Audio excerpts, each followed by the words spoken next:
Marks angles স্কুলে আপনাদের সবাইকে স্বাগত।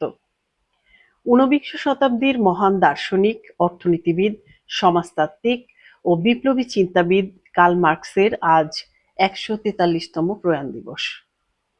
১৮৮৩ সালের ১৪ মার্চ ৬৫ বছর বয়সে তিনি মৃত্যুবরণ করেন। প্রয়াণ দিবসে তাকে গভীর শ্রদ্ধার সাথে স্মরণ করছি।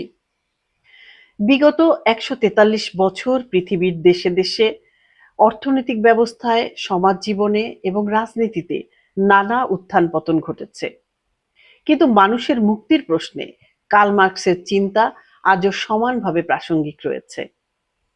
প্রশ্ন হচ্ছে, মার্কস কেন প্রাসঙ্গিক? মার্কস যে পুঁজিবাদী সমাজ ব্যবস্থার বিশ্লেষণ করেছিলেন তার অনেক বৈশিষ্ট্য আজও বিশ্বে বিদ্যমান। কয়েকটি প্রধান কারণে মার্কসের প্রাসঙ্গিকতা একটুও কমেনি। প্রথমত, পুঁজিবাদের বৈজ্ঞানিক বিশ্লেষণ করে মার্কস দেখিয়েছেন যে পুঁজিবাদ শুধু অর্থনৈতিক ব্যবস্থা নয়, এটি একটি শ্রেণীভিত্তিক শোষণ ব্যবস্থা। আজ পর্যন্ত বিশ্বে ধনী ও গরিবের বৈষম্য দ্রুত বাড়ছে, যা মার্কসের বিশ্লেষণকে প্রাসঙ্গিক করে তোলে। দ্বিতীয়ত, মার্কস বলেছিলেন ইতিহাসের চালিকা শক্তি হল শ্রেণী সংগ্রাম।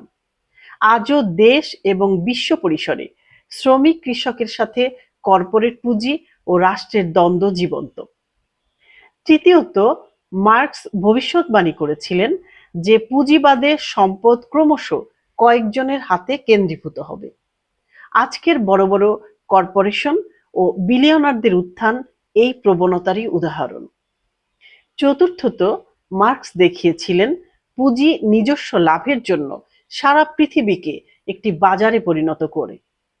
আজকের বিশ্বায়ন, বহুজাতিক কোম্পানি ও বৈশ্বিক সরবরাহ শৃঙ্খল তার বিশ্লেষণের সঙ্গে সম্পূর্ণ মিলে যায়। পঞ্চমত, অর্থনৈতিক ভিত্তি ও উৎপাদন সম্পর্কের পরিবর্তনের মাধ্যমে সমাজ পরিবর্তনের যে তত্ত্ব মার্কস দিয়েছিলেন তা আজও সমানভাবে প্রাসঙ্গিক। মার্কস প্রাসঙ্গিক কারণ তিনি আমাদের শিখিয়েছেন সমাজ, অর্থনীতি ও রাজনীতিকে বুঝতে হলে উৎপাদন ব্যবস্থা, শ্রেণী সম্পর্ক ও শোষণের কাঠামো বিশ্লেষণ করতে হবে। তাই একথা নির্দ্বিধায় বলা যায়, বর্তমান বিশ্ব ব্যবস্থায় যতদিন শোষণ, বৈষম্য, বঞ্চনা, নিপীড়ন থাকবে ততদিন মার্কসের প্রাসঙ্গিকতা থাকবে। মার্কস শুধু প্রাসঙ্গিকই নয়, মার্কস ছাড়া